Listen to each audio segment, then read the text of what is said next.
যে খবরের দিকে প্রথমেই নজর রাখবো তা হলো যেভাবে দেশ জুড়ে বিভিন্ন পাক গুপ্তচরদের সন্ধান পাওয়া যাচ্ছে, তাতে করে এনআইএ সেই সমস্ত গুপ্তচরদের খুঁজে বার করার চেষ্টা করছে। তার জন্য এই বঙ্গেও যোগ পাওয়া গিয়েছে সেই সমস্ত পাক গুপ্তচরদের যে সিন্ডিকেট তার, এবং সেখানে গিয়ে দেখা যাচ্ছে যে যখন এনআইএ একের পর এক সূত্র খুঁজে পাচ্ছে, একের পর এক মানুষের খোঁজ পাওয়া যাচ্ছে, পরিচয় মিলছে, সেখানে দেখা যাচ্ছে যে যেভাবে বৈদেশিক মুদ্রার কেন্দ্রগুলো ব্যবহার করা হয়েছে, সংস্থাগুলোকে ব্যবহার করা হয়েছে, সেখানে কমিশনের টোপ দেওয়া হয়েছে এবং সেই সমস্ত কমিশনের টোপ দিয়ে ভুয়ো আধার কার্ড সামনে রেখে বেশ কিছু ইউপিআই অ্যাকাউন্ট তৈরি করা হয়েছে এবং সেই অ্যাকাউন্টের মাধ্যমেই পাকিস্তান থেকে আইএসআই এখানকার গুপ্তচরদের টাকা পাঠাতো, হাওয়ালার মাধ্যমেও সেই টাকা পাঠানো হতো এবং সেক্ষেত্রে নজরে রয়েছে মোমিনপুরের এক ট্রাভেল এজেন্সিও।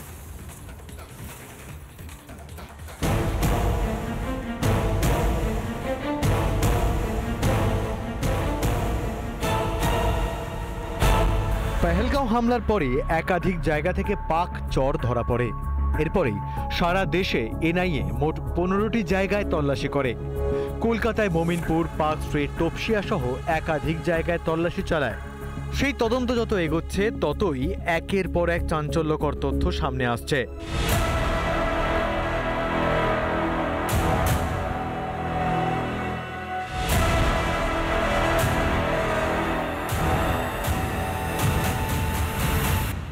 তদন্তকারীরা জানতে পেরেছেন অবৈধ লেনদেনে যুক্ত বৈদেশিক মুদ্রা বিনিময় কেন্দ্র, কলকাতা ও সীমান্ত এলাকার ফরেন এক্সচেঞ্জগুলি জড়িত।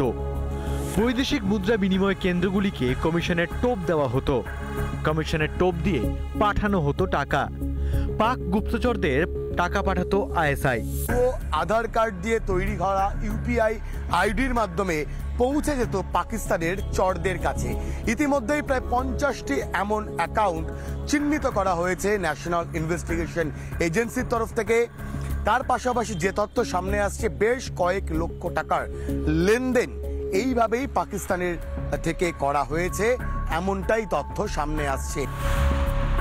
এমনই মানি ট্রেলের সন্ধান পেতে গিয়ে এনআইএর নজরে পড়ে তপসিয়ার একটি হোটেলের নিরাপত্তারক্ষী মোহাম্মদ ওয়াকিল এবং মোমিনপুরে একটি ট্রাভেল এজেন্সির ওপর। এনআইএ জানতে পারে ধৃত সিআরপিএফ জওয়ান মতিরাম জাটকে একাধিকবার টাকা পাঠিয়েছে ওয়াকিল। নজরে পেহেলগাঁও হামলার আগে 3টি সন্দেহজনক লেনদেন। কিন্তু নিরাপত্তারক্ষী ওয়াকিল টাকা পাঠাতো কি করে? এখানেই বেরিয়ে পড়ে মোমিনপুরে ওই ট্রাভেল এজেন্সির নাম। সোমবার সেই ট্রাভেল অপারেটরের মালিক মাসুদ আলমকে ডেকে পাঠায় এনআইএ।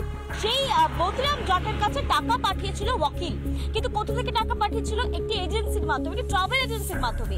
সেই ট্রাভেল এজেন্সি, মোমিনপুরের ট্রাভেল এজেন্সির মালিক হচ্ছে এই আলম, তাকেই ডেকে পাঠানো হয়েছে। হাওয়ালার মাধ্যমে টাকা মোহাম্মদ ওয়াকিলের কাছ থেকে পৌঁছায় ধৃত সিআরপিএফ জওয়ান মতিরাম জাটের কাছে। এই জাল আর কতদূর ছড়িয়ে তা জানার চেষ্টা করছে এনআইএ।